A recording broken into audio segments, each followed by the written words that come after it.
सहनाववतु सहनो भुनक्तु सह वीर्यं करवावहै तेजस्विनावधीतमस्तु मा विद्विषावहै।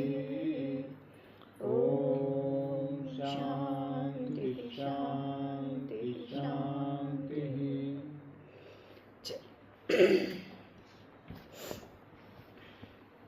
भाई हमारे दो कहानी तीसरे अध्याय स्वातंत्र्य अध्याय के पूर्ण हो चुके थे।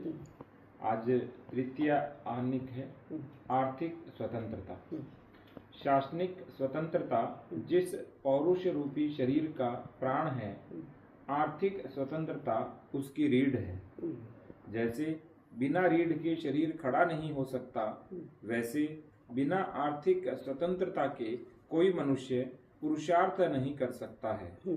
आर्थिक रूप से स्वतंत्र रहने से मनुष्य का ध्यान पुरुषार्थ की ओर जाता ही नहीं, और जो गया भी तो उसमें हाथ डालने का साहस नहीं होता। अन्न वस्त्र की चिंता अथवा भोग विलासों की आसक्ति उसको एक प्रकार से नपुंसक बना देती है। तो यह पुरुषार्थ का आशय क्या लेंगे? पुरुषार्थ माने व्यक्ति ने करने लायक काम और धारण करने लायक अर्थ, धारण करने लायक लक्ष्य कि मैं ये करूँगा। उसका साहस, उसका पराक्रम, उसकी क्रियाशीलता, उसका उत्साह, उसके पीछे का, ये मिलकर उसका अर्थ है। तो ये पुरुषार्थ आजीविका इसका बहुत सूक्ष्म अंश है। उसके अतिरिक्त पराक्रम माने मुझे आजीविका प्राप्त करनी है, तो उसके लिए जितना श्रम करना चाहिए उतना करना है, जितना उत्साह चाहिए उतना करना है, जितनी बातों को समझना चाहिए उतना समझना चाहिए, और जितना हो सके उतना अधिक फल प्राप्त करना चाहिए। ऐसा उसका पुरुष के द्वारा करणीय सारे कार्य ये होते हैं। तो जब आप अर्थार्जन करने लगे तो फिर इतना ही करूँगा, ऐसा ही करूँगा, दैन्य रहेगा, ऐसा नहीं। अधिक अधिक प्राप्त करो, अधिक प्राप्त करो। हाँ, प्राप्त करने के बाद बांट दो। शतहस्तेन आहर, 100 हाथ से इकट्ठा करो, सहस्रेण संकेर, 1000 हाथ से दे दो। परंतु आप अर्थार्जन करने के लिए भी निकले और उसमें दैन्य है, कम मिलता है, नहीं हो सकता है, हम साहस ही नहीं है, पराक्रम ही नहीं है, उतना हम प्रवृत्त ही नहीं हो रहे हैं, हम विवशता के शिकार बन रहे हैं, ऐसा दैन्य नहीं होना। हाँ, पहले से तय करो, मुझे इससे ज़्यादा नहीं चाहिए। मेरे अन्न वस्त्र का और आवश्यकताओं का निर्धारण करके उतना कमाना, इतना ही मेरा काम है, तो फिर उसके अनुसार करो। वो फिर दैन्य नहीं है। आप विवश नहीं हैं कि मिलता ही नहीं इसलिए हम सादे रहते हैं, मिलता ही कर ही नहीं सकते इसलिए हम सादगी में रहेंगे। ये तो ये अप्रामाणिकता है, विवशता है। मजबूरी का नाम महात्मा गांधी, ऐसा नहीं होता।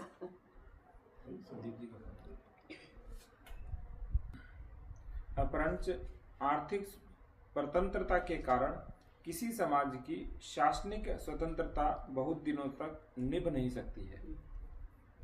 प्रतिक्षण उसकी प्राकृतिक स्वतंत्रता का प्रपात होने का अंदेशा रहता है। कहा जाता है कि इसी आर्थिक स्वतंत्रता के कारण एक बार मेवाड़ रत्न राणा प्रताप भी मुगल बादशाह के सामने मस्तक नवाने को गए थे।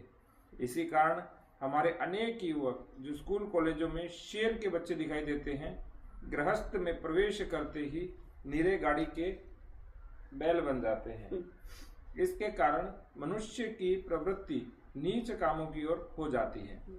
व्यभिचार को छोड़ जितने नीच कर्म होते हैं उन सब का कारण प्राय यही स्वतंत्रता है। अतः समष्टि रूप और व्यष्टि रूप से प्रजा की आर्थिक स्वतंत्रता बनाए रखना राज्य का परम धर्म है। इसी जी भाई। इसलिए लोग अपने हाथ में रहे उस प्रकार के काम अर्थार्जन के लिए पसंद करते थे। पराधीन होकर अर्थार्जन करना इसको निकृष्ट समझते थे। इसलिए उत्तम खेती, मध्यम व्यापार, निकृष्ट नौकरी।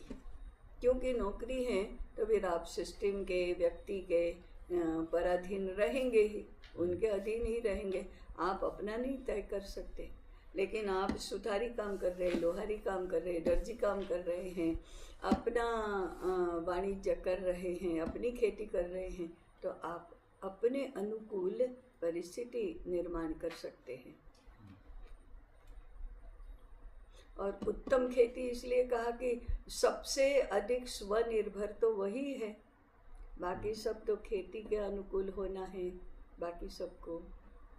सर्वोत्तम भिक्षा, उत्तम कृषि, मध्यम व्यापार, निकृष्ट नौकरी और नीच भीख। सर्वोत्तम भिक्षा नहीं, भिक्षा भी तो आप नहीं, भिक्षा इसलिए उत्तम है कि आप फिर अपनी आवश्यकताओं को इतनी कम कर देते हैं और फिर आपकी अपनी चॉइस ही नहीं रहती।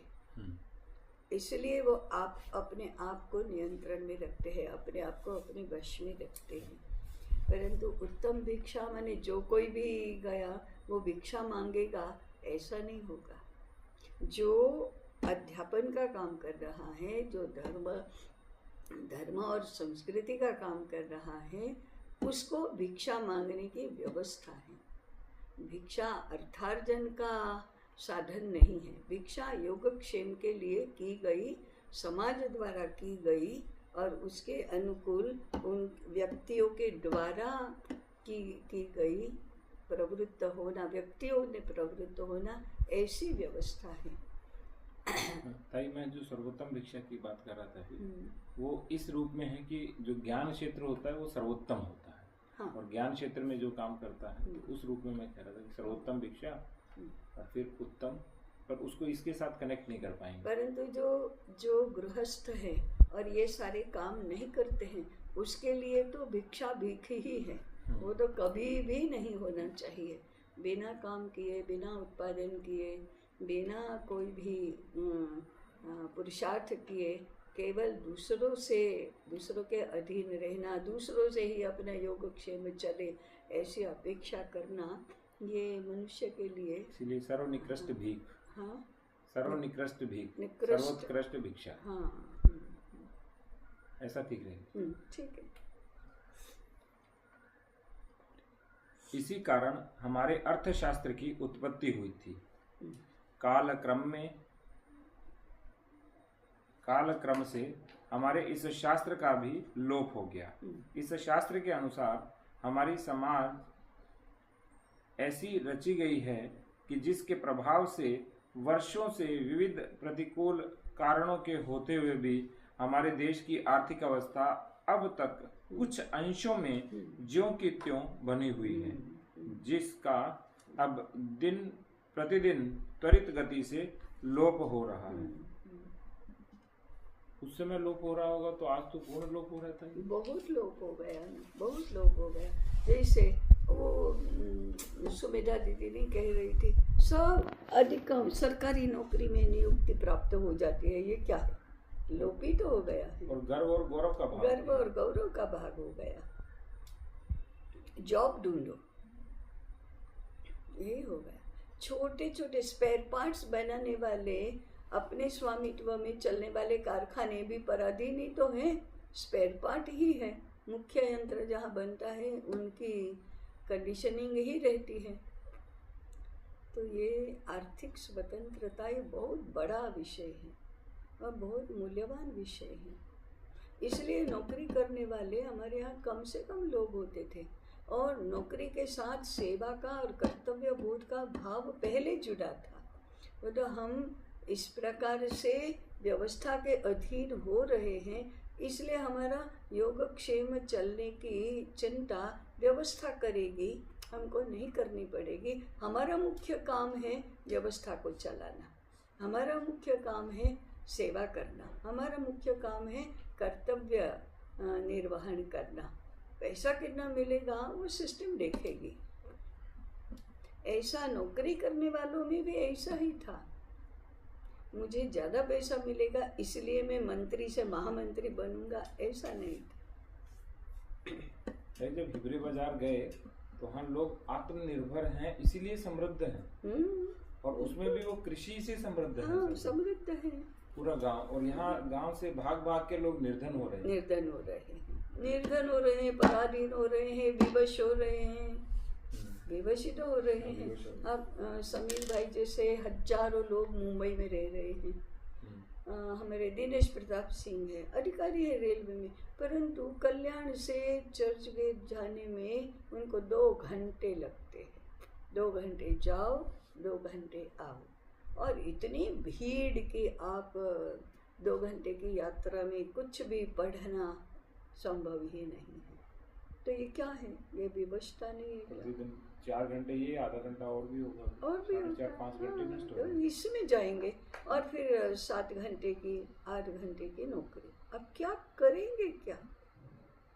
हमारे एक नागपुर से ट्रांसफ़र होकर बैंक के अधिकारी मुंबई गए, मलाड में रहते थे। घर से ये सरकार, ये बैंक के क्वार्टर्स हैं, ऐसी बैंक की व्यवस्था भी ऐसी है। मलाड से अपने घर से बस स्टॉप पर आने के लिए 40 मिनट लगते हैं। 40 मिनट के बाद उनको रेलवे स्टेशन पहुंचने के लिए और 20-25 मिनट लगते हैं। उसके बाद स्टेशन से माने उनको चर्च गेट जाने में और 1.5 घंटा लगता है, या फास्ट होगी तो 1 घंटा लगता है। वहाँ उतर कर फिर ऑटो से जाना या टैक्सी से जाना, उसमें 20 मिनट लगते हैं। उतना ही वापस आने में। सुबह 8 बजे गए तो रात को 9 बजे तो नियमित शेड्यूल से आएंगे। कम अधिक काम की तो बात ही बाद में रही। 13 घंटे हुए। अब ये सरकार की ही व्यवस्था है कि उन्होंने, अपने बैंक की व्यवस्था है कि क्वार्टर वहाँ है। एक हमारे कार्यकर्ता का, डाकोर का बेटा मुंबई में बैंक की नौकरी लगी, उनका वसई में क्वार्टर और उनका फोर्ट में बैंक। बताओ, नेट 2 घंटा ट्रेन में, और क्या भीड़ रहती है। अब वो क्या करेगा? अब उनकी क्या आर्थिक स्वातंत्र है? मुख से बोल रहे हैं कि पराधीन है सर्प ने होता है, हाँ, लेकिन पालन नहीं होता। स्वतंत्रता का पाश और पंख। अब बैंक भी ऐसा नहीं है कि जहाँ बैंक है वहीं क्वार्टर से नहीं है। और फिर बैंक के क्वार्टर में नहीं रहे तो अपना घर तो मिलना ही संभव नहीं। और फिर भी लोग जा रहे हैं, जा रहे हैं, जा रहे हैं। इस विकल्प के विषय में चिंतन ही नहीं है ना। चिंतन नहीं। यदि चिंतन करेंगे तब तुलना करेंगे। चिंतन तो एक पक्षीय हो गया है। जैसे जो वेस्टर्न थिंकिंग है, जो लीनियर है, एक पक्षीय है, वैसे ही अर्थ के विषय में भी एक पक्षीय। तो कोई व्यवस्था नाम की कोई चीज ही नहीं रही। व्यवस्था है कहाँ? इसको व्यवस्था कहेंगे तो कुव्यवस्था, अव्यवस्था किसको कहेंगे फिर? जो मनुष्य को केवल अपने योगक्षेम के लिए 24 घंटे में से 13 घंटा परेशान होना पड़े, वो भी परेशान होना है, आराम से नहीं कि आप यात्रा के 2 घंटे अपना काम कर सकते हैं, ये भी नहीं है। केवल आने जाने में, भीड़ में, धक्का खाने में आपके 4, 4.5, 5 घंटे जा रहे हैं। इसका क्या तात्पर्य है? मनुष्य जैसा मनुष्य इतना विवश हो गया है। क्यों? जॉब चाहिए बस। गांव में रहा तो बहुत कुछ कर सकता है। इतना समय यदि किसी भी उद्योग में अपने स्वयं के स्वाधीन रहकर कुछ करने में लगाया तो बहुत अधिक मिलेगा। परंतु उसमें जो जोखिम है, रिस्क है, वो नहीं चाहिए। ये सुरक्षित तो है ना। साहस नहीं है ना, नपुंसक हो गए। बता, सुरक्षित है। हमको चिंता ही नहीं करनी है काम हुआ कि नहीं हुआ, कि लक्ष्य सिद्ध हुआ कि नहीं हुआ, जिस सरकारी योजना में काम कर रहे हैं वो योजना यशस्वी हुई कि नहीं हुई, इनको क्या लेना देना है। उनको तो बताया काम करना है, हुआ तो करना है, नहीं तो नहीं करना है। हमारे देश की शिक्षा अच्छी हुई कि नहीं हुई, मेरे पास पढ़ने वाले छात्रों को कुछ समझ में आया नहीं आया, शिक्षकों को क्या लेना देना है, कुछ लेना देना नहीं।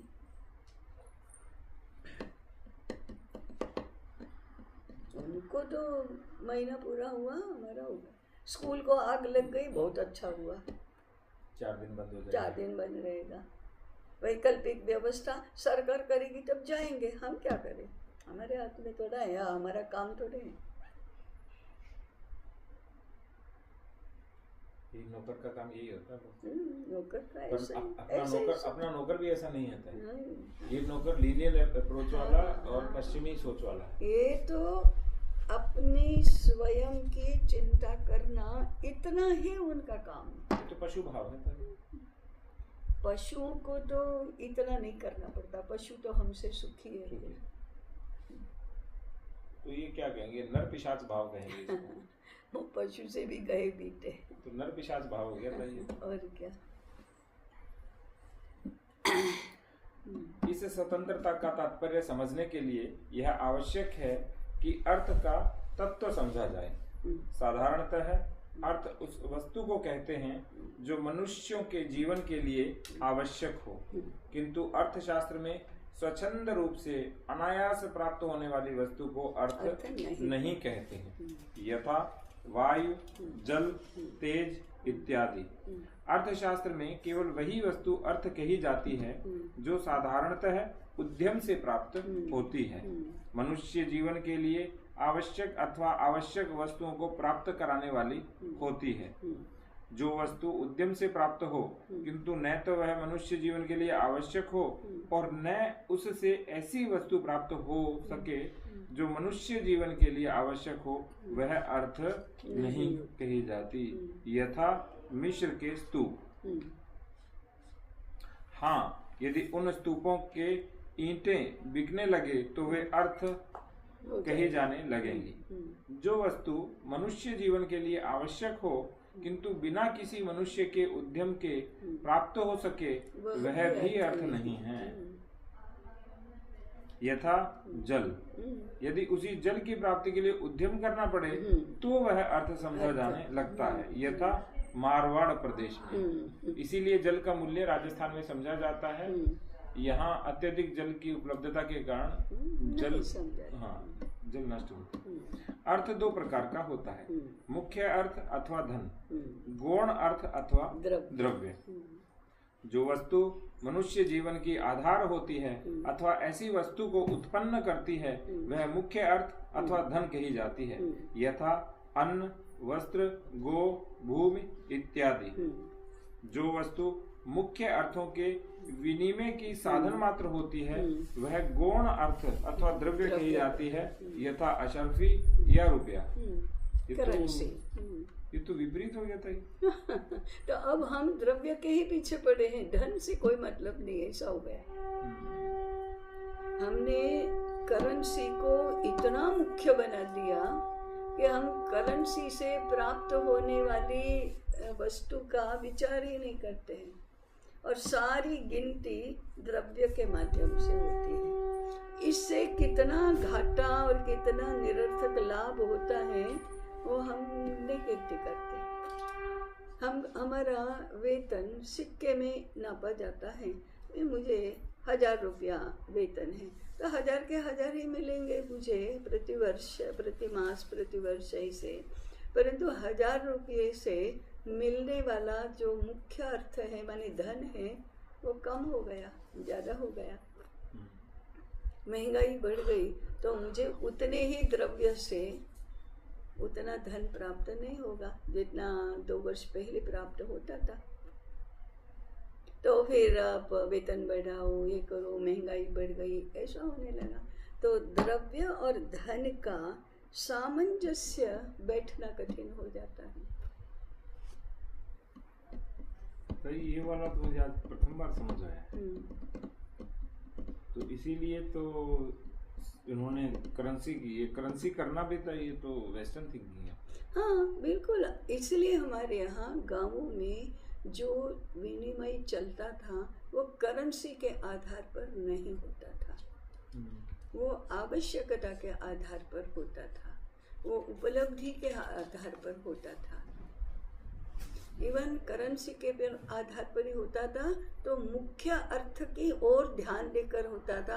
जैसे अकाल पड़ा, अतिवृष्टि हुई तो लगान माफ हो जाती थी, लगान में कम अधिक हो जाता था, क्योंकि मुख्य अर्थ नहीं है। अभी करेंसी को लेकर क्या करेंगे? अथवा लगान भी उस धन के रूप में ही ली जाती थी। ये आप अनाज पैदा कर रहे हैं, अनाज ही दो, अनाज का द्रव्य में रूपांतरण करके ना दो। पुरस्कार मिलता था तो धन के रूप में मिलता था, भूमि दे दी, गौएं दे दी, वस्त्र दिए, करेंसी नहीं। करेंसी भी होती थी तो चांदी के सिक्के होते थे कि वो धन की कीमत होती है, द्रव्य की नहीं। 100 सुवर्ण मुद्रा में सुवर्ण मुद्रा धन है, करेंसी नहीं है वो। भले ही करेंसी के रूप में कभी उसको प्रयुक्त किया जाता है, परंतु वह धन है, क्योंकि सुवर्ण का मूल्य है। अभी हम रुपये का नोट छाप रहे हैं, वो नोट का तो कोई धन का मूल्य है ही नहीं, पदार्थ का मूल्य नहीं है, कागज का मूल्य नहीं है। उसके ऊपर जो प्रोमिसरी नोट लिखी गई है उसका मूल्य है। तो हमारी तो मुद्रा भी धन था, मुद्रा भी धन था। और आज जिसे धन कहते हैं, चांदी का सिक्का होता था तो 1 रुपया का सिक्का 1 रुपये का ही मूल्य होता था, उसका धन का बराबरी में होता था। धीरे धीरे वो निकृष्ट होता गया, करेंसी निकृष्ट होती गई तो उसका धन के बराबर मूल्य नहीं रहा।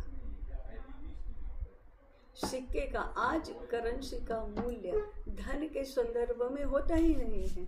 और अब तो ऑनलाइन ट्रांजैक्शन हुआ, सब आभासी।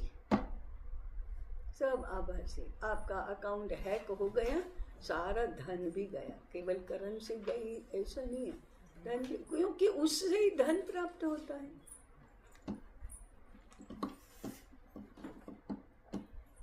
अर्थ का किसी रूप से मानवीय स्वतंत्रता का प्रतिघाती न होना आर्थिक स्वतंत्रता कही जाती है।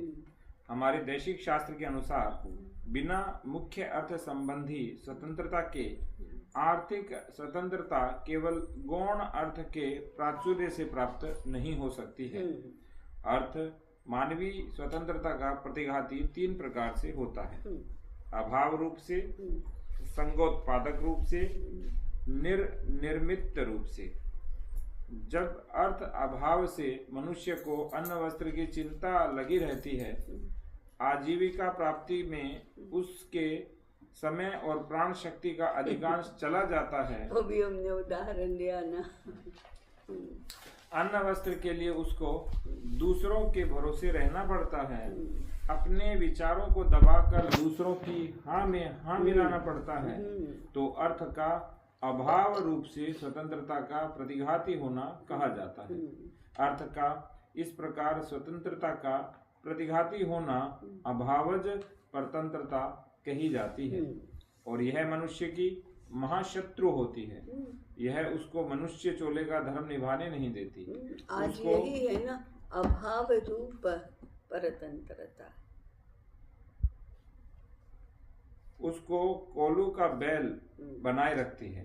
इसी कारण आचार्य द्रोण को कौरवों की दरबारदारी करनी पड़ती थी।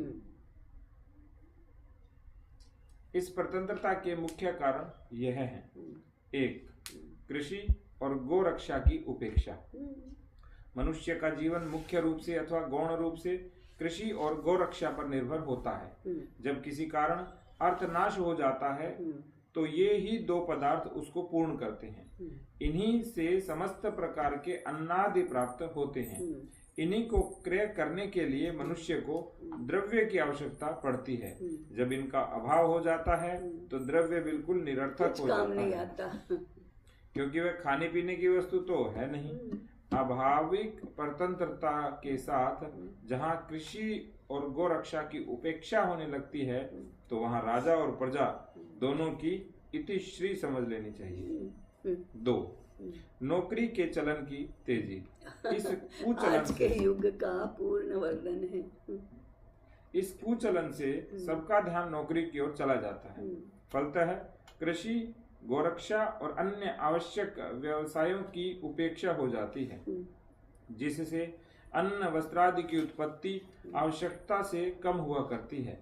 अतः वस्त्रादि का भाव सदा चढ़ा रहता है एवं समाज में सदा अभावी परतंत्रता बनी रहती है। 3. भोग विलास के पदार्थों का आधिक्य। मनुष्य में इंद्रियां स्वभावतः प्रबल होती हैं। अनुकूल पदार्थों के सन्निकर्ष से ये और भी अधिक प्रबल हो जाती हैं। कोई तो इस प्रकार भोग विलास के पदार्थों की ओर खींचते हैं और कोई चलन की हवा से इनकी ओर खींच जाते हैं। अतः ऐसे पदार्थों की खपत अधिक होने लगती है, जिससे उत्पादन भी इनका अधिक होने लगता है। अतः इन पदार्थों के उत्पादन में अधिक मनुष्य लग जाते हैं, जिससे कृषि, गोरक्षा आदि आवश्यक कामों के लिए पर्याप्त मनुष्य न होने से समाज में अन्न का घाटा रहता है। अभी अन्न का घाटा ही है, शुद्ध अन्न कहाँ मिल रहा है किसी नहीं मिल रहा है। और कृषि और गोरक्षा नहीं है तो कृषि अच्छी नहीं, कृषि अच्छी नहीं तो अन्न नहीं। गाय कहाँ है?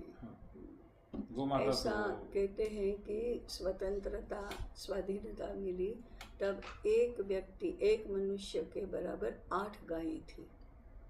आज 8 मनुष्यों के लिए 1 गाय है। इतनी गोमाता की संख्या कम हो गई है, तो फिर दूध की तो कमी होगी ही होगी। और तो भी दूध के मिष्टान्न और दूध के पदार्थ अधिक से अधिक मिल रहे हैं। सादी बुद्धि से सोचो कि वो दूध के हैं कि नहीं है, और तो भी हम आराम से खा रहे हैं। ये बुद्धि की या समझदारी की कौन सी अवस्था है कि वो 1 + 1 = 2 बराबर ये, इतना भी लॉजिक नहीं लगा रहे हैं। कौन सा दूध है? यूरिया दूध है, हाँ, चूना दूध है। तो वो दूध कहकर खा रहे हैं। बुद्धि को क्या कैंसर हुआ? हो रहा है। हमारी बुद्धि को क्या हो गया? नपुंसक हो गया ना ताई, तो बुद्धि भी नपुंसक हो चुकी है। फिर हम आनंद ले रहे हैं। जो आनंद है वो वास्तव में आनंद भी नहीं। ऐसा है, ऐसा सभी बातों में, फल में, अन्न में, सब्जी में, वस्त्रों में, पानी में, सर्वत्र ये है। वायु में, तापमान में, मैंने पंचमहाभूतात्मक जितनी बातें हैं सारी विकृत कर देना, और फिर उससे प्राप्त होने वाला सुख मानकर उपभोग करना। क्या है इतनी विपरीतता? ये बुद्धि विभ्रम है, ये मनोविकार है। कुराज्य और कुशासन 4। इनके कारण लूट खसोट का बाजार भिन्न भिन्न रूप से सदा गर्म रहा है, जिसके कारण प्रजा को एक प्रकार का आर्थिक अतिसार हो जाता है। आर्थिक अतिसार मैंने दस्त लग जाना। हाँ वो तो मैं समझ गया, लेकिन आर्थिक अतिसार मैंने पैसा। अभी लोग कहते हैं ना, बाजार में कितनी वस्तुएं हैं, लोग खरीदारी करते हैं तो पैसा नहीं है, ऐसा तो कहो ही नहीं। अभी दारिद्र्य कहाँ है? तो लोग पैसा आ रहा है, खर्च कर रहे हैं, भोग रहे हैं, ला रहे हैं, चीज वस्तुओं का आधिक्य हो रहा है। थियरीज बदले। पहले एक घड़ी, एक चप्पल, एक साड़ी, एक वस्त्र, एक जोड़ वस्त्र, 4, 5, 10 वर्ष टिके तो हमको गौरव होता था। मेरी घड़ी तीसरी पीढ़ी की है, इसमें गौरव होता था। आज कहते हैं टिकाऊ नहीं लाना चाहिए, टिकाऊ नहीं लाना चाहिए। तो नए नए फैशन के अनुसार हम वस्त्र बदल सकते हैं। ये थियरीज बदलना, दृष्टि बदलना, तो फिर बार बार लाने के लिए पैसा चाहिए। तो इजी मनी कहाँ से प्राप्त होगा? लाओ, चलो कहीं से भी आता है, पैसा लाओ, कहीं कैसे भी हो पैसा खर्च करो। इसके लिए बाजार में वस्तुएं आएंगी, पेरिशेबल ज़्यादा होंगी, पैकिंग ज़्यादा होगा। कल मैंने उदाहरण दिया था मिठाई का बॉक्स के कितने पैसे, लड्डू के कितने पैसे? लड्डू तो 600 ग्राम, बॉक्स 400 ग्राम। 400 ग्राम, और लड्डू के बराबर बॉक्स की कीमत है। और लड्डू में लड्डू के बराबर चीनी और तेल, हाँ, ना घी और ना हाँ। लड्डू। अब ये हम गिफ्ट आइटम करते, सुशोभित अलंकृत करके दे रहे हैं और बॉक्स का पैसा खर्च कर रहे हैं और धक्के खा खा कर परेशान हो कर कमा रहे हैं। ये आर्थिक अतिसार हो गया। आर्थिक अतिसार है। पता भी नहीं, दस्त लग गए हैं धन के, तो भी नहीं पता लग मैंने रहा। ये किस प्रकार की बुद्धिमानी है कि हमको अध्ययन के लिए समय नहीं, अच्छा विचार करने के लिए समय नहीं, पुण्य कार्य करने के लिए समय नहीं, इतने धक्के खा रहे हैं, परेशान हो रहे हैं, 4 पैसे ज़्यादा कमा रहे हैं और फिर पैकिंग में भाई धक्के खा के फिर धक्के खाने जाते हैं। फिर धक्के खा के कमाओ, फिर धक्के खा खा के खरीदो, खरीदो और फेंक दो। वो बॉक्स खरीद करके पैसे दे करके फिर कूड़ेदान में फेंक दो और फिर वो कचरा मैनेजमेंट का तंत्र खड़ा करो। हाँ, एक नया तंत्र खरीद करो। 5, अपनी आर्थिक अवस्था से बढ़कर काम करना। ऐसा काम करने वाले को सदा ऋण लेना पड़ता है। ऋण की शीघ्र चुकौती न होने से वह ब्याज से दबता जाता है एवं उसकी आर्थिक अवस्था दिन प्रतिदिन बिगड़ती जाती है। 1-2 बार ऐसा काम करने से उसका अभाविक स्वतंत्रता के पाशों से मुक्त होना कठिन होता है। 6, कुसंग। इससे मनुष्य द्वितादि अनेक दुर्व्यसनों को सीख लेता है जिसका अवश्यंभावी परिणाम दारिद्र्य होता है। 7, आलस्य और इंद्रिय परता। आलस्य के कारण मनुष्य कुछ उपार्जन नहीं कर सकता और इंद्रिय परता से वह अपव्ययी हो जाता है। अतः आलस्य और इंद्रिय परता के संयोग से शीघ्र दारिद्र्य उपस्थित हो जाता है। 8, स्त्री में रजोगुण और पुरुष में तमोगुण का आधिक्य होना। इस विपरीत संयोग से स्त्री अपने पति को कोलू का बैल बना देती है अथवा घर में सदा दांत बजा करते हैं। उभयतः पुरुष निस्तेज और श्रीहत हो जाता है। ऐसे घर में लक्ष्मी का वास नहीं होता है। 9, परिवार के लोगों में ऐक्य न होना। इससे कमाई करने वाले व्यक्ति अपनी कमाई के धन को कुटुंब के संहत भंडार में न रखकर अलग अलग अपने पास रखने लगते हैं। फलतः कुटुंब के लोगों में वैमनस्य उत्पन्न हो जाता है, सब छिन्न भिन्न हो जाते हैं। तब उन सब को अपने अपने गुजारे की सूझने लगती है। जीवन यात्रा की मीमांसा सबकी सुध उड़ाए रखती है। अतः सबको चिंता और बेफुर्सती रहती है। इसको तो शिष्टाचार या गुण मानते हैं। मेरी एक कलीग थी, उसका नई नौकरी थी, उसका विवाह नहीं हुआ था, तो कहते थे मेरे घर में माँ पिताजी हैं, भाई है, बहन है, 2 भाई है शायद ऐसे। तो हम लोग एक बार हमने सोचा कि डाइनिंग टेबल और डाइनिंग सेट बसाए, तो मैं कमाई, सबने अपनी अपनी कमाई के अनुसार कंट्रीब्यूट करना। कोई तो प्लेट ले आया, कोई तो कटोरी ले आया, सबके लिए कोई चम्मच ले आया, कोई टेबल मैट ले आया। हम सोल्जरी करके हमने डाइनिंग टेबल बसाया। ये क्या बात है, कैसी है? और कोई नहीं कमाता होगा, उसका क्या होगा फिर? तुम्हारा कोई कंट्रीब्यूशन नहीं है, बाद में खाओ, ऐसा करेंगे? ये परिवार है क्या? तो तो इसको तो वो बड़े बड़े गौरव से वो वर्णन कर रही थी स्टाफ रूम में, हमने सोल्जरी की है। जब ताई दास्ता स्वतंत्रता लगने लगे हाँ, तो उसे मनोविकार कहते हैं। हाँ, और ये हाँ, मनोविकार के विचार है। हाँ,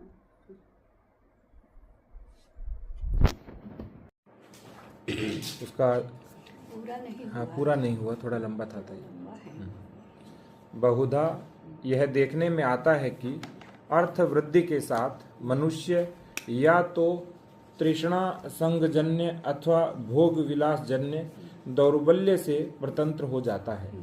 कारण इसका यह है कि अर्थ बहुधा संग उत्पन्न कर देता है, अभी तो केवल अपने में और कभी विषय भोगों में। मनुष्य का संग केवल अर्थ में होता है, उसकी बुद्धि रागात्मक हो जाती है।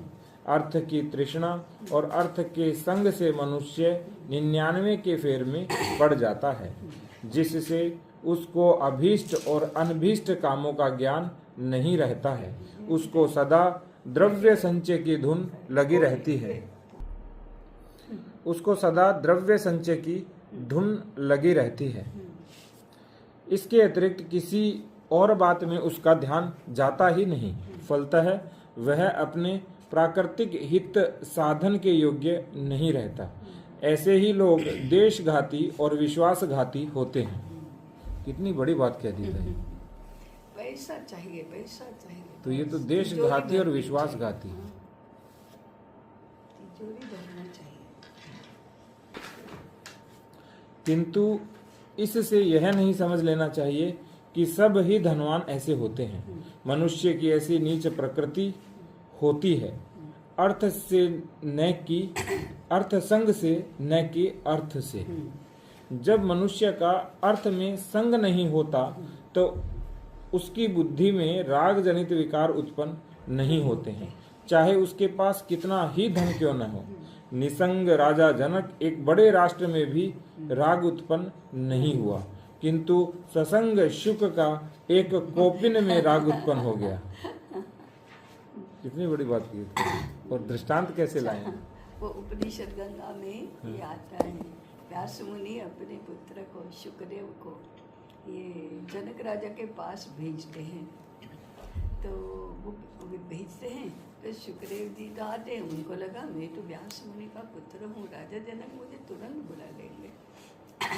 लेकिन वो तो ध्यान ही नहीं देते। 5, 6, 7 दिन हो जाते हैं, वो पड़े हैं प्रतीक्षा में। फिर उसके बाद बुलाते हैं, वो सामने बैठते हैं शुकदेव जी। तो इतने में कोई समाचार लेकर आता है कि अभी हमारी तो इसमें बाजार में आग लग गई है। तो राजा जनक शांति से कहते हैं ठीक है, लोग अपना अपना काम करें, नहीं जो नीत है वो करेंगे, तो उनको कोई चिंता नहीं होता। फिर थोड़ी देर के बाद आता है, अरे वो तो अभी अपने नज़दीक आ गई है। तो राजा जनक फिर शांति से कहते हैं लोग अपना अपना काम करें। फिर कहते अपने महल पर आ गई है, दरवाजे पर, लोग अपना अपना काम करें। शुकदेव जी अस्वस्थ हो जाते हैं, अरे मेरे वस्त्र की पोटली तो बाहर पड़ी है, वो उसका क्या होगा। वो तुरंत जाते हैं, उठते हैं, राजा जनक उनको बिठाते हैं, बैठिए, आग भी कुछ नहीं लगी है, लेकिन मैं ये बता रहा हूँ कि मेरा इस राज्य में भी कोई संग नहीं है और तुम्हारा अपनी वो वस्त्र की पोटली में संग है। तो ये दूर नहीं होगा तब तक तुमको ज्ञान नहीं होगा। निसंग राजा मोरध्वज को पुत्र का मोह नहीं हुआ, किंतु ससंग जड़ भरत को एक मृग के बच्चे का मोह हो गया। ये तो श्रीमद् भगवत गीता में बहुत कथा आती है, बार बार आती है जड़ भरत की। और मोरध्वज राजा निसंग थे ताई। त्यागी मामा साहब ने उदयपुर की डूबती हुई नौका को उतार दिया, किंतु रागी चूड़ामल ने जीती हुई भरतपुर की बाजी को खो दिया। कहने का तात्पर्य यह है कि मनुष्य स्वतंत्र होता है अर्थ संग से, न कि अर्थ से। यानी आसक्ति नहीं होनी चाहिए। और जब अर्थ के प्रभाव से मनुष्य का संग विषय भोगों में होने लगता है तो उसका मन दावानल के समान हो जाता है। ज्यों ज्यों उसमें अर्थ रूपी ईंधन बढ़ते जाते हैं त्यों त्यों विषय तृष्णा रूपी अग्नि बढ़ती जाती है। ऐसा मनुष्य इंद्रियों का दास हो जाता है। उसको इंद्रिय रूप देवताओं को पूजने के लिए सदा अर्थ रूपी फूलों की चिंता बनी रहती है। अर्थ प्राचुर्य के होते हुए भी ऐसे मनुष्य को आर्थिक स्वतंत्रता प्राप्त नहीं होती है। जो हुई भी तो बालू की भीत के समान कुछ दिनों तक ठहर नहीं सकती। भगवती प्रकृति का यह सनातन नियम है कि पौरुष और विलास एक साथ नहीं रह सकते। पौरुष के न होने से किसी को स्वतंत्रता प्राप्त नहीं होती, और जो हुई भी तो उसका दुष्प्रयोग होता है। अर्थ का इस प्रकार स्वतंत्रता का प्रतिघाती होना सांघिक स्वतंत्रता कही जाती है। इसी के कारण राजा नहुष ने इंद्रासन से हाथ धोए, वाजिद अली शाह ने अवध की नवाबी खोई। हमारे आचार्यों के मतानुसार यह स्वतंत्रता सबसे भयंकर होती है। एक बार इसमें पड़ जाने से फिर निस्तार होना प्राय असंभव है। आचार्य अरस्तु के मतानुसार भी यह स्वतंत्रता अभाविक स्वतंत्रता की अपेक्षा अधिक अनर्थकारिणी होती है। मैंने अर्थ एक बार नहीं हुआ तो ठीक है, वो अभावजन्य तो भूखों मरेंगे, रूखा सूखा खाएंगे, फटे वस्त्र पहनेंगे, वो होगा। लेकिन प्रभाव हो गया तब तो बचना बहुत मुश्किल है। यह अधिक हो गया और तृष्णा में या विषयोपभोग में पड़े तो फिर बचना बहुत मुश्किल हो जाता है। यह स्वतंत्रता जब प्रजागत होती है तो जाति का अवपात होने लगता है। जब यह शासकगत होती है तो प्रजा पीड़न और विप्लव होने लगते हैं। जब यह उभयगत होती है तो स्वराज्य का लोप हो जाता है। तो ये दृष्टांत इतने सुंदर कहीं नहीं देखे मैंने, और तुलना एक यहाँ दूसरी वहाँ, और बिल्कुल समान तुलना। कोई कह नहीं पाएगा कि ये तुलना ये क्या लिखा। हाँ, इस स्वतंत्रता के मुख्य कारण हैं: एक, धन का मान होना। मनुष्य को पेट भरने और शरीर ढकने के लिए बहुत धन नहीं चाहिए। थोड़े उद्योग से उसकी जीवन यात्रा चल सकती है, किंतु मनुष्य स्वभावतः मानाहारी है। मानाहारी या मानाहारी? मानाहारी ठीक है, मान का आहार करने वाला मानाहारी। अतः जब वह देखता है कि धन से मान प्राप्त होगा तो वह धन संचय करने में प्रवृत्त हो जाता है। कालांतर में उसको निरुद्देश्य और अनावश्यक धन संचय करने का दुर्व्यसन हो जाता है। धन का अनुचित प्रभाव होना। जब किसी समाज में धन का अनुचित प्रभाव होता है तो उसमें दुर्गुणी धनवान का मान, सद्गुणी निर्धन का अपमान होने लगता है। धनवान के लिए सर्वत्र सब मार्ग खुले रहते हैं, दरिद्री के लिए सब रास्ते बंद रहते हैं। धन के प्रभाव से सत्य का असत्य, असत्य का सत्य होने लगता है। तो ऐसी अवस्था में मनुष्यों का धनपरायण होना स्वाभाविक होता है। 3, दंड नीति की वृद्धि और व्यवहार नीति का महार्ग होना। जब दंड नीति की वृद्धि होती है तो बात बात में लोगों की पकड़ होने लगती है। अभियुक्तों को अपना पिंड छुड़ाने के लिए अदालत रूपी यज्ञ वेदी में अपना धन हवन करना पड़ता है। और जब व्यवहार नीति में ऐसे हो जाता है तो धन का व्यय किए बिना लोगों के स्वत्वों का योगक्षेम नहीं हो सकता। धन में लोगों का बड़ा विश्वास हो जाता है। उभयतः लोग धन को अपना इष्ट देव समझने लगते हैं। 4, राज्य और उसके अधिकारी वर्गों की धन परायणता। जब ऐसे होने लगता है तो बात बात में प्रजा की थैली कटने लगती है। बिना थैली वालों का काम चलना कठिन हो जाता है। उनके लिए चारों ओर कांटे बिछ जाते हैं। धन का अनुचित प्रभाव और अत्यंत मान होने लगता है। दंड नीति की वृद्धि और न्याय का नीलाम होने लगता है। राज्य में लोगों का विश्वास नहीं रहता, अतः मनुष्य धनोपार्जन को अपना परम धर्म समझने लगता है। ऐसा होना स्वाभाविक बात है, क्योंकि मनुष्य को प्रकृति ने भविष्य की चिंता करने वाला जीव बनाया है। इन्हीं कारणों से राजा भर्तृहरि ने धनपरायण प्रभु को अपना हृदय का शल्य कहा है। इसका क्या तात्पर्य था? धनपरायण प्रभु। धनपरायण जब राजा होता है तो वही अपने हृदय का शल्य बताया कि ये हृदय को चुभने वाली बात है। ये धनपरायणता से प्रजा पर अत्याचार बढ़ेंगे, प्रजा प्रेरणा लेगी तो वो रिश्वतखोरी करने लगेगी। सर फौजी अफसर आप पाकिस्तान में नहीं देखते, पैसा बटोरो पैसा बटोरो पैसा बटोरो, देश गया खड्डे में, प्रजा गई भाड़ में, ऐसा होता है। इसलिए धनपरायण स्वामी अगर होगा तो राजा धनानंद क्या करता था, इसके ऊपर कर, उसके ऊपर कर, नमक के ऊपर कर, स्मशान में चिता के लिए लकड़ी चाहिए उसके ऊपर कर, सबके ऊपर कर डालने लगा तो वो आतताई हो गया।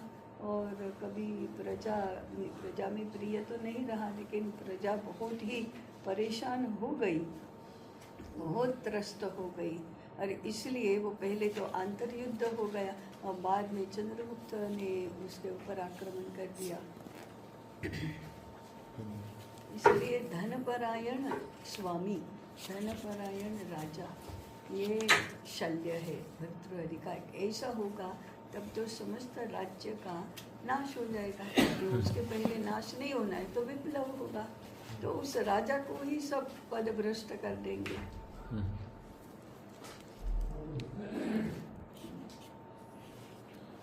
5. व्यापार की अतिशय वृद्धि।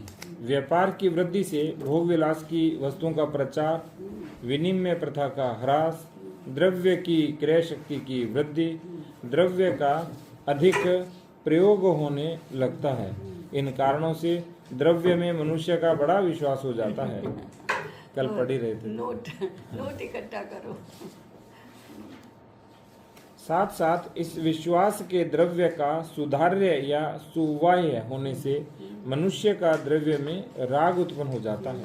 जो वस्तु दुर्धार्य और दुर्वाह्य होती है कोई उसका संचय नहीं करता, अतः उसमें किसी का संग नहीं होता।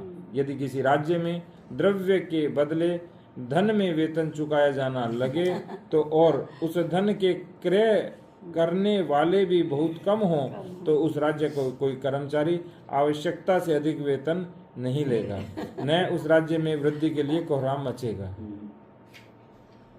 दुर्धार्य और दुर्वाह्य होने से सरकारी हुंडियों की चोरी नहीं होती।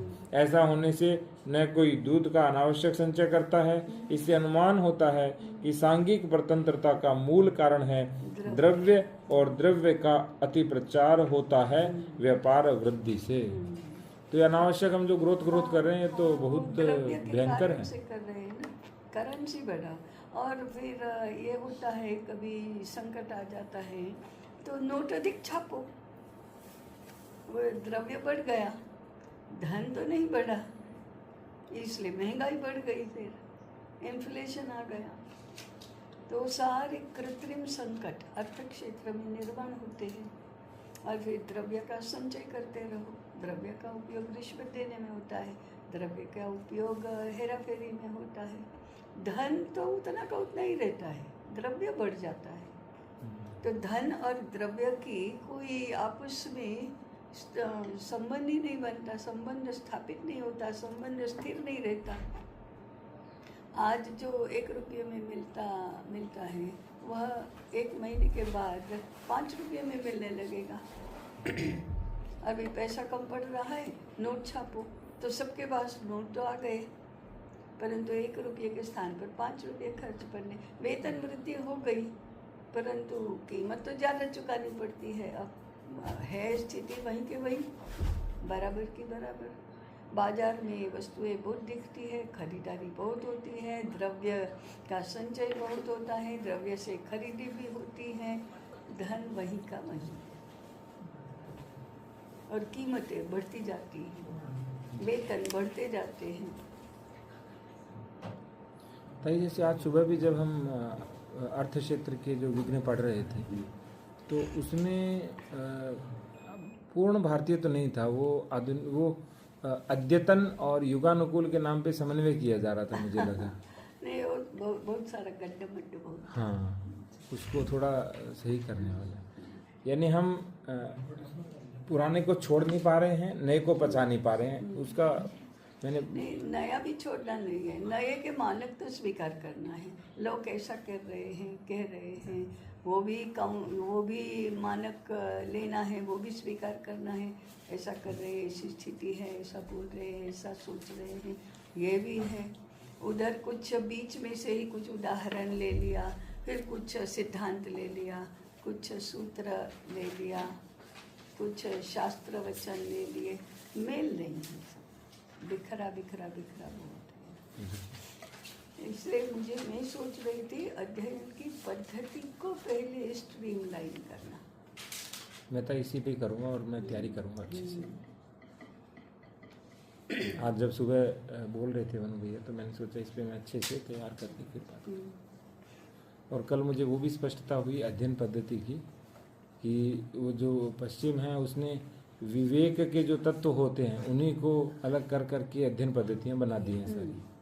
वास्तव में अध्ययन पद्धति कोई नहीं है। वो अध्ययन पद्धति तो अध्ययन की होती है, न कि किसी चीज़ को मंडन करने की या उसको विश्लेषण संश्लेषण करने की। 6 है परिचर्या वृत्ति। परिचर्या से मनुष्य की वृत्ति मलिन हो जाती है। मलिन बुद्धि वाला नैसर्गिक सुख का अनुमान नहीं कर सकता है। निरुद्देश्य द्रव्य संचय को ही वह परम सुख समझे रहता है। अतएव बहुधा यह देखने में आता है कि परिचर्या वृत्ति वालों की अपेक्षा स्वतंत्र वृत्ति वाले अधिक निसंग होते हैं, अधिक सात्विक दान करते हैं। 7 संतानोत्पत्ति का आधिक्य। इसके कारण मनुष्य तंग रहता है, अतः उसको सदा धनोपार्जन की धुन लगी रहती है। 8 अब तो ताई और भी बुरी स्थिति होगी। अब तो विपरीत स्थिति है, अब तो संतान ही नहीं जन्म अब तो जितना धन अधिक है उतनी कम संतान है।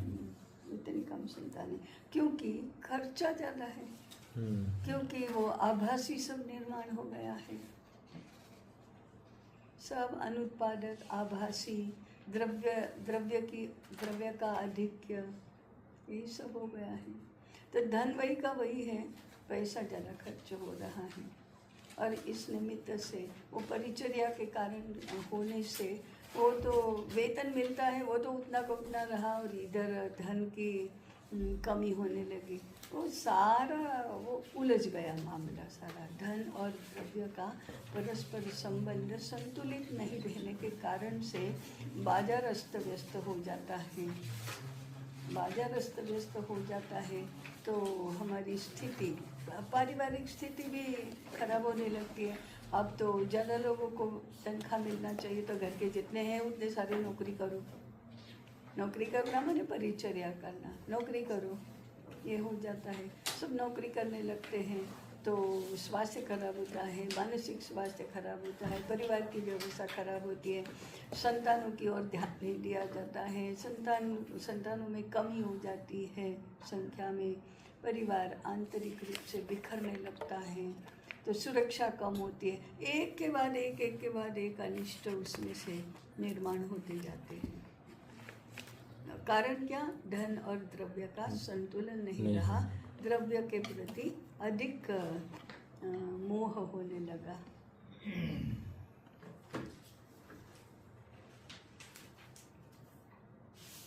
भूमि ये धन है, परंतु द्रव्य रूप में इसका मूल्य कितना दिनों दिन बढ़ता जा रहा है, बढ़ता जा रहा है, बढ़ता जा रहा है। तो ताई जो धन का द्रव्य के रूप में उपयोग होना भी भयंकर है। धन के ऊपर आधारित हमारी समृद्धि का मापन होना चाहिए, उसके स्थान पर द्रव्य पर आधारित होने लगा। आपकी ट्रिलियन डॉलर इकोनॉमिक्स का आधार क्या है? द्रव्य है। और ताई पहले रिश्ते वहाँ होते थे जहाँ उसकी भूमि इत्यादि देखे जाते थे। भूमि, मकान, गाय,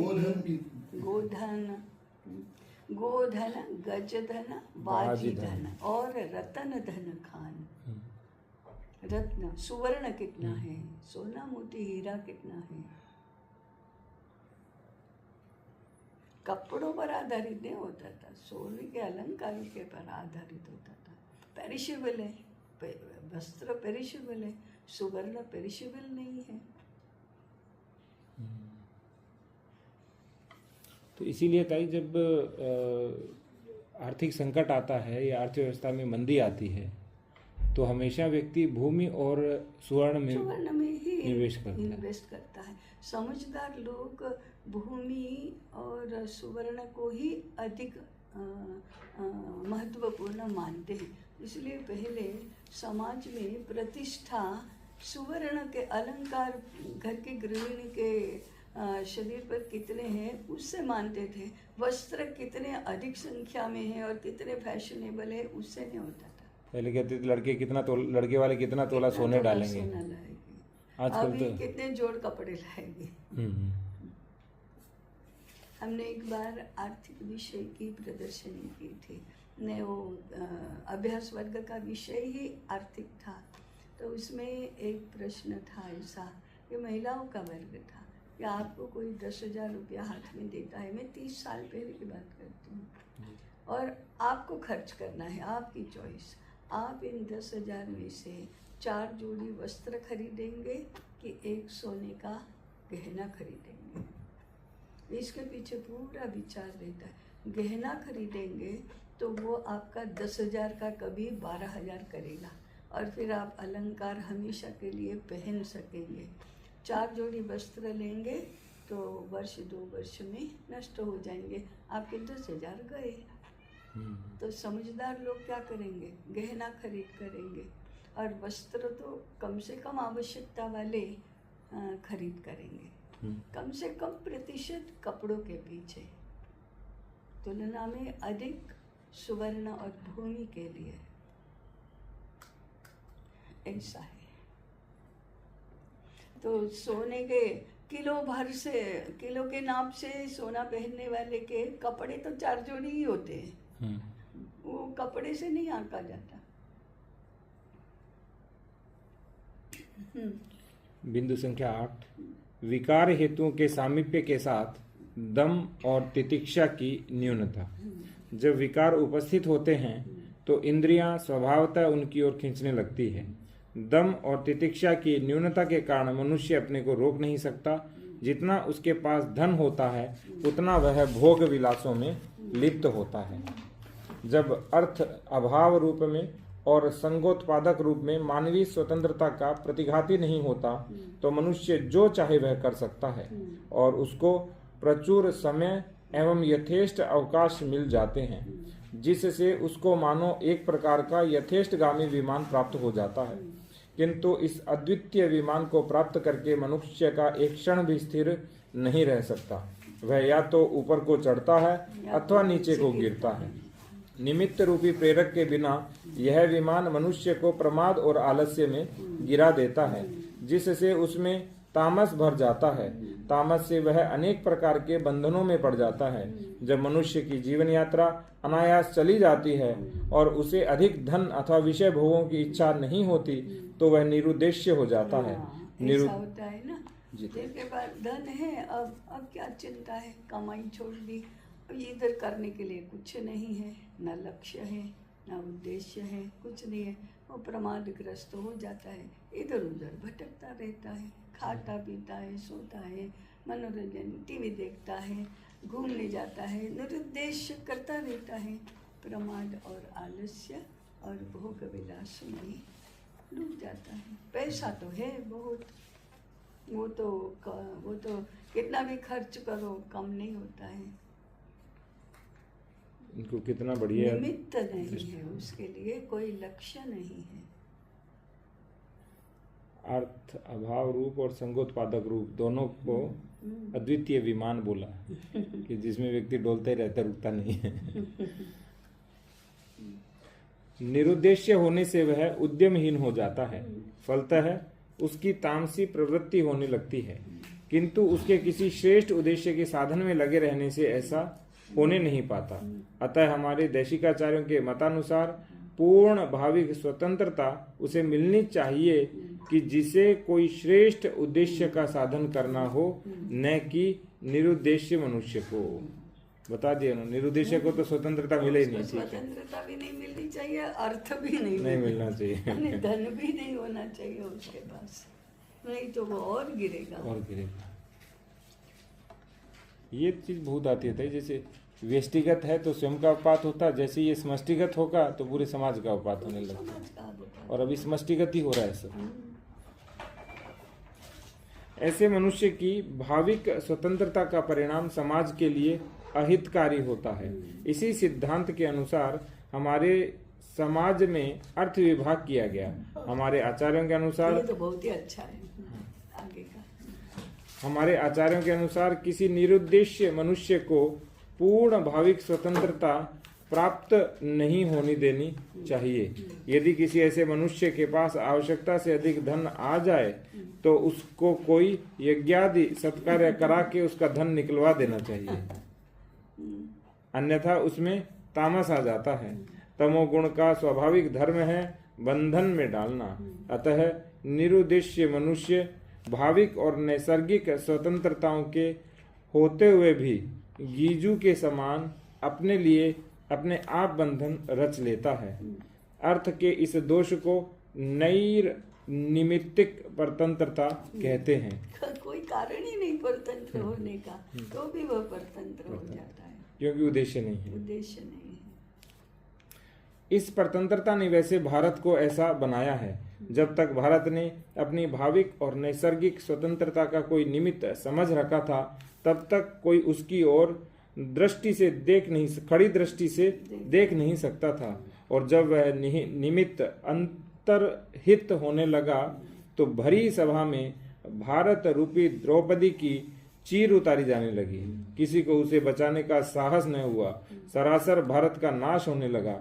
भारत का ही क्या, जिस धनाढ्य व्यक्ति अथवा संपन्न समाज का नाश होता है, पहले उसमें नैर्निमित्तिक परतंत्रता का धुन लग जाता है। तदनंतर उसे से समाज में प्रमाद और आलस्य अथवा तृष्णा और संग का संचार होता है। गीजू के समान क्या था? वो जाल में फंसने वाला कीड़ा होता है ना, उसके समान वो बंधन में आ जाता है। वो एक कीड़े का नाम है, गीजू। तो मनुष्य भी गीजू बन जाता है। मैंने नाम सुना नहीं था ये। मैंने तो गीजू भाई का दिवस अपने पढ़ा था। गीजू भाई का नाम था गिरिजा शंकर। ठीक है। कितना सुंदर लिखा है कि भरी सभा में भारत रूपी द्रौपदी की चीर उतारी जाने लगी।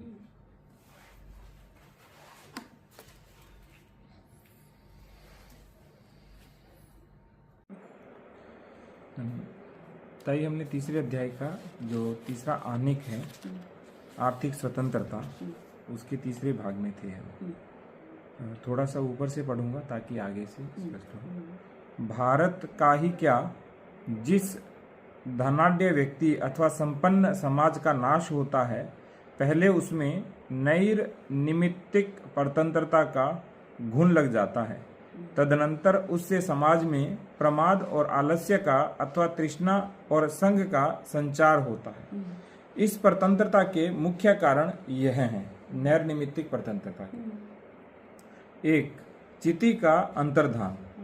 जैसे चैतन्य के सानिध्य से प्राण जागृत होता है, प्राण की जागृति से भिन्न भिन्न प्रकार की शक्तियों का आविर्भाव होता है, और चैतन्य के तिरोधान से प्राण अंतर्लीन हो जाता है, और प्राण के अंतर्लीन होने पर सब शक्तियां विलीन हो जाती है। चिति के उदयावपात के साथ ही विराट का भी उदयास्त होता है। विराट के उदयास्त के साथ अन्य सब जातीय शक्तियों का आविर्भाव और तिरोभाव होता है। प्रचंड दैशिक धर्म से लेकर प्रशांत काव्य कलाप तक सब उसी चिति के रूपांतर होते हैं। जब किसी जाति की चिति का लोप होता है तो उसका आदर्श आहार, निद्रा, भय, मैथुन के अतिरिक्त कुछ नहीं रहता। इन्हीं के साधन में उसकी अधिकांश क्षतियां क्षीण होती हैं। 2, तामसी प्रवृत्ति।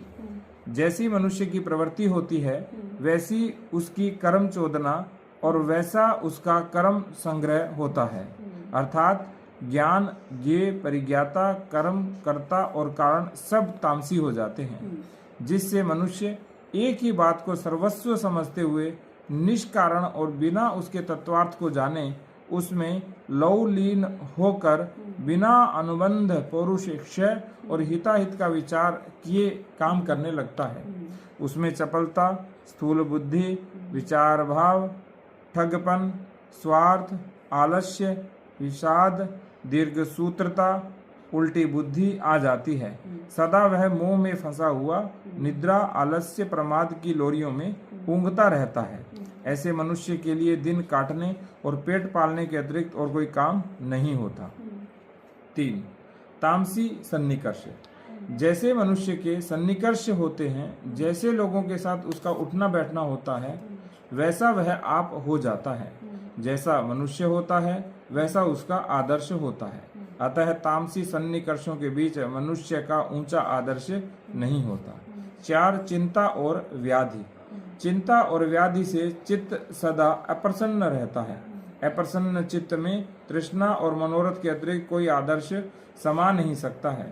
जैसे आर्थिक स्वतंत्रता 3 प्रकार की होती है, वैसे आर्थिक स्वतंत्रता भी 3 प्रकार की होती है। 1 भाविक, 2 नैसर्गिक और 3 नैमित्तिक। अर्थ का अभाव न होना, अपनी आजीविका अपने वश में होना, थोड़े समय और अल्प प्रयास से जीवन यात्रा का चल सकना भाविक स्वतंत्रता कही जाती है। इस स्वतंत्रता से मनुष्य के प्राकृतिक हित का प्रतिघाती चिंता रूपी बड़ा विघ्न हट जाता है। मनुष्य का अर्थ में अथवा विषय भोगों में संग न होना नैसर्गिक स्वतंत्रता कही जाती है। इस स्वतंत्रता से मनुष्य के प्राकृतिक हित का प्रतिघाती राग रूपी विघ्न दूर हो जाता है। यह स्वतंत्रता प्राप्त होती है त्याग और दम से। त्याग से मनुष्य किसी वस्तु में संग उत्पन्न होने नहीं देता और दम से उसके मन में विषय तृष्णा उत्पन्न नहीं होती। अपरंच इन 2 गुणों से मनुष्य की बुद्धि ठीक रहती है, जिसके कारण वह अर्थ के प्रयोजन को भली प्रकार समझ सकता है और अनावश्यक अर्थ संचय करने में उसको व्यसन होने नहीं पाता। भाविक और नैसर्गिक स्वतंत्रताओं का उपयोग किसी श्रेष्ठ निमित्त के साधनार्थ होने से मनुष्य में प्रमाद और आलस्य न आना नैमित्तिक स्वतंत्रता कही जाती है। इस स्वतंत्रता से मनुष्य के प्राकृतिक हित का प्रतिघाती मोह रूपी विघ्न हट जाता है। तो एक तरह से ताई भाविक और नैसर्गिक जब दोनों एक साथ हो तब वो नैमित्तिक हो जाते हैं। इन्हीं 3 प्रकार की स्वतंत्रताओं के संगम से पूर्ण आर्थिक स्वतंत्रता बनती है। केवल अर्थ प्राचुर्य से किसी को पूर्ण आर्थिक स्वतंत्रता प्राप्त नहीं होती है।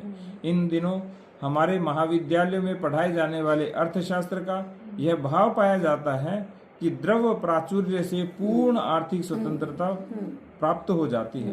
कदाचित इसी भ्रांति में पढ़कर इंग्लिस्तान की ऐसी शोचनीय आर्थिक अवस्था हुई। चाहे इंग्लिस्तान के भंडार सोने से भरे पड़े हुए हैं, चाहे देश देशांतरों के मुकुट मणियों में उसके पद पंकज जगमगा रहे हैं, किंतु वास्तव में उसकी आर्थिक अवस्था अच्छी नहीं है। आर्थिक रूप से वह भारत के अधीन है। यह अधीनता उसके आर्थिक कल्पनाओं की भूल का परिणाम है। अब उसको अन्न की चिंता होने लगी है। अब उसको अपनी 30 लाख एकड़ भूमि में कृषि करने की चिंता होने लगी है। अब उसको अपने प्रमोद काननों में आलू बोने की सूझने लगी है। इस अर्थशास्त्र का खमीर अब भारत में फैलने लगा है। उसका अर्थशास्त्र रूपी सूर्य अस्ताचल चूड़ावलंबी हो चला है। अब केवल उसकी अंतिम लालिमा कहीं कहीं देखने में आती है।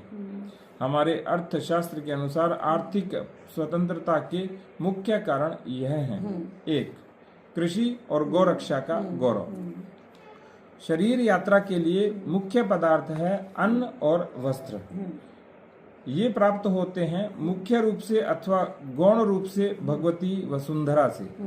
इससे जो कुछ कमी रह जाती है उसको पूरा करती है गोमाता। इन दोनों की सेवा से माई अन्नपूर्णा सदा प्रसन्न रहती है, सदा भाविक स्वतंत्रता बनी रहती है। अतएव हमारे आचार्यों ने अपने देश को कृषि प्रधान और अपनी जाति को गोभक्त बनाया। इन्हीं 2 बातों ने इस समय भारत की लाज रखी है। नहीं तो भारत में इस समय कोड़ी के 3-3 गुलाम बिका करते थे। 2. वाणिज्य को कृषि और गोरक्षा से नीचा स्थान देना। द्रव्य के बिना वाणिज्य दुष्कर होता है। वाणिज्य को सुगमता पूर्वक चलाने के लिए द्रव्य का प्रचार करना पड़ता है। अतः ज्यों-ज्यों वाणिज्य की वृद्धि होती है त्यों-त्यों द्रव्य का प्रचार भी बढ़ता जाता है। वाणिज्य को कृषि और गोरक्षा से उच्च स्थान देने से द्रव्य का धन से अधिक महत्व हो जाता है। इसलिए लोग धन का उपार्जन छोड़कर द्रव्य संचय की ओर झुक पड़ते हैं। फलतः कृषि और गोरक्षा की उपेक्षा हो जाती है। अंत में विपत्ति उपस्थित होती है जो इस समर के कारण इंग्लिस्तान में हो रही है। जर्मनी के भूतपूर्व प्रधानमंत्री प्रिंस बुलो की 1602 की कृषि पुनरुद्धार संबंधी नीति से यह सिद्ध होता है कि जर्मन लोगों के मतानुसार कृषि भी आर्थिक स्वतंत्रता का मुख्य आधार है। अतः वाणिज्य को कृषि और गोरक्षा से बढ़ने देना नहीं चाहिए। 3. अर्थ का बहुत गौरव न होना। अर्थ का गौरव कम होने से लोग अनावश्यक अर्थ संचय नहीं करते। इसीलिए हमारे यहाँ ताई भोग से अधिक त्याग का महत्व था। राजा और प्रजा में परस्पर अर्थ वैमनस्य नहीं होता है। द्रव्य के लिए लोगों की प्राण शक्ति का वृथा क्षय नहीं होता है। यवनाचार्यों के मतानुसार भी अर्थ का कम गौरव होना जाति के लिए श्रेयस्कर है। वर्तमान बोल्शेविकों का भी यही सिद्धांत है। ब्रह्म वर्चस्व और क्षत्र तेज से अर्थ बल को नीचा स्थान देकर हमारे आचार्यों ने एक बड़ी जटिल सामाजिक मीमांसा को सुलझा दिया। कितनी बड़ी बात की थी कि ब्रह्म वर्चस्व और क्षत्र तेज को अर्थ बल से नीचा स्थान देकर, क्षत्र बल से अर्थ बल को नीचा स्थान देगा तो अर्थ बल हमेशा नीचा रहेगा। और ये बहुत बड़ी जटिल मीमांसा थी जो विश्व के पास में नहीं थी। 4. वैश्यों के अतिरिक्त वाणिज्य करने का अधिकार और किसी को न होना। इस नियम से अन्य वर्ण अपने अपने उपयोगी कामों को छोड़कर वाणिज्य की ओर झुकने नहीं पाते। लोगों का अपने अपने कामों को छोड़कर वाणिज्य में प्रवृत्त हो जाने से जाति सांघिक स्वतंत्रता में और कभी विशेष कारणों से उपस्थित होने पर घोर अभाविक स्वतंत्रता में पड़ जाती है। 5. व्यवसायों का अन्वयागत होना। इससे लोगों को अपना अपना व्यवसाय सीखने में बहुत सुगमता रहती है। फलतः अन्य कामों को सीखने और करने में के लिए यथेष्ट समय मिल सकता है। कला कौशलों का लोप नहीं होने पाता।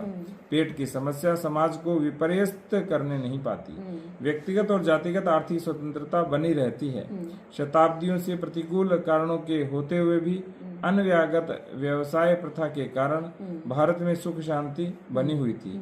इसके प्रतिपक्ष अनुकूल कारणों के होते हुए भी इस प्रथा के अभाव के कारण यूरोप को सुख शांति के दर्शन तक न हुए। उसकी चिंता रूपी दावाग्नि बढ़ती गई जिसकी लपटों में अब हमारा भारत भी झुलसने लगा है। प्रत्येक ग्राम और नगर की ऐसी सामाजिक अवस्था बनाना जिससे वह आर्थिक रूप से दूसरे नगर व ग्राम के अधीन न हो। कितनी बड़ी बात है। और अब जिसको हम स्वतंत्रता कहते हैं वो परतंत्रता है, जिसको लोकतंत्र कहते हैं वो एक तरह से परतंत्रता है। बिल्कुल है। इस प्रकार की सामाजिक रचना से प्रत्येक स्थान के आवश्यक पदार्थ वहीं उत्पन्न हो जाते हैं। सर्वत्र स्थानीय भाविक स्वतंत्रता बनी रहती है। एक स्थान के उत्पाद मचने से उसके आसन्नवर्ती स्थानों में सुख शांति भंग होने नहीं पाती। मचने का अर्थ क्या था? एक स्थान में उत्पाद मचने से।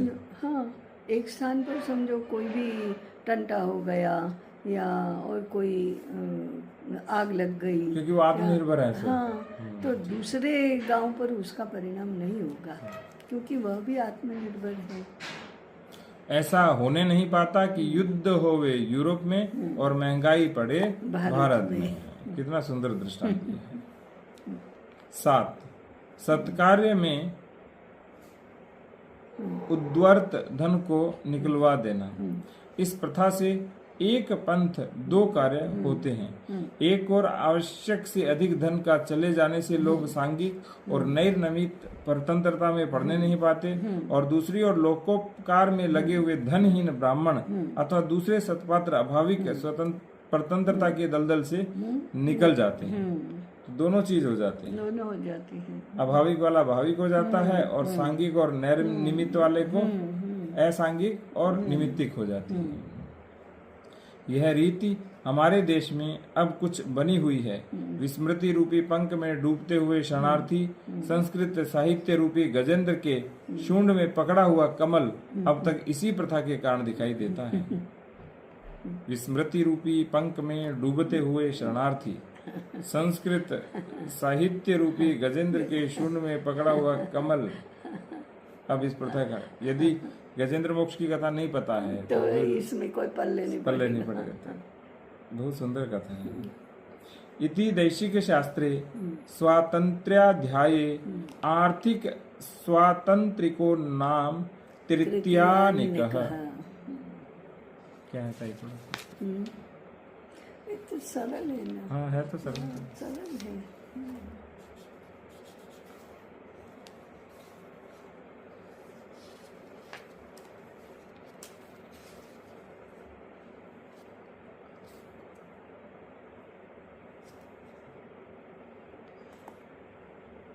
यहाँ देखो और फिर यहाँ लिखो, ऐसा नहीं किया। लिखते लिखते उनको कहीं संदर्भ ढूंढने के लिए जाना नहीं पड़ा होगा। वही होता है, पहले अनुस्यूत हुआ, अच्छे से पचाया, पहले अच्छे से खाया, पढ़ा, उसके बाद फिर लिखा। और अभी क्या है ताई, थोड़ा सा पढ़ते ही पुस्तक लिखना थोड़ा सा पढ़ते ही शुरू हो जाते हैं, तो फिर अटक जाते हैं, उतना ही कर पाते हैं। और सार रूप में इतनी बातें, सार रूप में इतने में कहना, इसकी तो शक्ति ही नहीं विकसित होती। क्योंकि पढ़ते समय अच्छा पढ़ो, ज़्यादा पढ़ो, शांति से पढ़ो। अभी कुछ लिखने बोलने की जल्दी ना करो, ऐसा नहीं रहता। आजकल जो दुष्प्रवृत्ति होगी ताई, थोड़ा सा पढ़ते ही शुरू हो गए, वक्ता बन के शुरू हो गए। सामान्य चीज समझा सकते हैं, जैसे पुनरुत्थान का परिचय और ये चीजें, लेकिन आप गहरे विषयों को इस तरह से लेंगे तो फिर आपकी ही विद्वानों के बीच जगहसाई होगी। पुनरुत्थान का परिचय देते समय भी यदि आपने पुनरुत्थान के सारे विषयों को बहुत अच्छी तरह से समझा है, तो आप परिचय भी अलग पद्धति से देंगे। नहीं तो परिचय केवल जानकारी के रूप में सूचनात्मक हो जाएगा। सूचनात्मक होगा। कार्य परिचय या उसका लक्ष्य या उसका सत्व ये नहीं बता पाएंगे। ऐसे ऐसे का इतने वर्षों से काम कर रहा है, इतने कार्यक्रम हुए, इतने उसके विभाग हैं, इतना साहित्य है, इतने वर्षों की योजना है, 5 तपों के ये नाम है, ऐसा बोल पाएंगे केवल